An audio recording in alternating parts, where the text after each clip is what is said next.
Hello friends, welcome to Sahasra Manjari channel. இன்றைக்கி என்ன பார்க்க போகிறோன்னா வெண்டைக்காய் கடையல் தான் செய்ய போகிறோம். ரொம்பவே ஈஸியாக சிம்பிள் மெத்தடில் வெண்டைக்காய் கடையல் செய்யலாம். சாதத்துக்கு களிக்கெல்லாம் ரொம்ப சூப்பராக இருக்குங்க. வாங்க எப்படி பண்ணுறதுன்னு பார்க்கலாம். முதல்ல வெண்டைக்காயை தண்ணியில் வாஷ் பண்ணி தண்ணியெல்லாம் ஈரத்தில் தொடச்சிட்டு கட் பண்ணி இந்த மாதிரி ட்ரையாக வறுத்து எடுத்துக்கலாங்க. இந்த மாதிரி கொஞ்சம் கலர் சேஞ்ச் ஆகி வந்ததும் இது பக்கமாக எடுத்து வச்சுட்டு தாளித்து விட்டுடலாம். வாங்க அடுப்பு மேலே ஒரு கடாயில் 3-4 ஸ்பூன் எண்ணெய் விட்டுக்கலாம். எண்ணெய் காஞ்சதும் ஒரு ஸ்பூன் கடுகு, 3 காஞ்ச மிளகா, 6 பச்சை மிளகா சேர்த்துருக்குங்க காரத்துக்கு.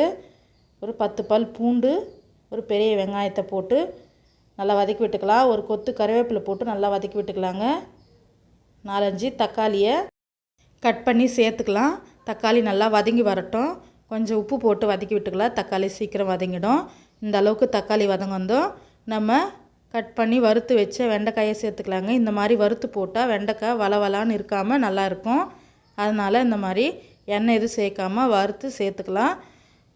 1/4 டீஸ்பூன் மஞ்சத்தூள் போட்டு நல்லா ஒரு 2-3 நிமிஷம் வதக்கி விட்டுக்கலாங்க. வதங்கந்தோம் காய் வேகிறதுக்கு தண்ணி சேர்த்து 10 நிமிஷத்துக்கு பிளேட் போட்டு மூடி வச்சு நல்லா வேக விட்டுக்கலாம்.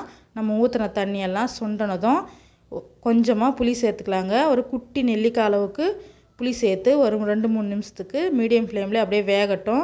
நல்லா வெந்ததும் பருப்பு கடையிற சட்டியில் இது சேர்த்துக்கலாங்க.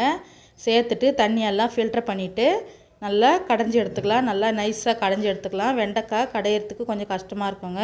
வளவலான்னு இருக்கிறதுனால சட்டுன்னு கடைய முடியாது. நல்லா அமுத்தி நைஸாக கடைஞ்சி எடுத்துக்கலாங்க. அவ்வளோதாங்க.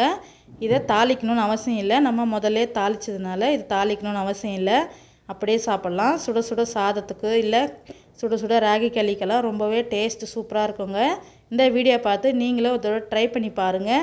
உங்களுக்கும் இந்த டேஸ்ட் ரொம்ப பிடிக்கும். சுட சுட சாதம், ரசம் சாதம், பொட்டேட்டோ ஃப்ரை இந்த குழம்பு வச்சு சாப்பிட்டா அவ்வளோ டேஸ்ட்டாக இருக்குங்க. இந்த வீடியோ பிடிச்சிருந்தா லைக் பண்ணுங்கள், கமெண்ட் பண்ணுங்கள், சப்ஸ்கிரைப் பண்ணுங்கள், ஷேர் பண்ணுங்கள் ஃப்ரெண்ட்ஸ். நீங்களும் இந்த வீடியோ பார்த்து ட்ரை பண்ணி பாருங்கள். உங்களுக்கும் ரொம்ப பிடிக்கும். என்னோடய ஸ்டைலில் வெண்டைக்காய் கடையல் ஈஸி மெத்தடில் ரெடிங்க. வாங்க ஃப்ரெண்ட்ஸ் சாப்பிட்லாம். Thank you friends. பாய்.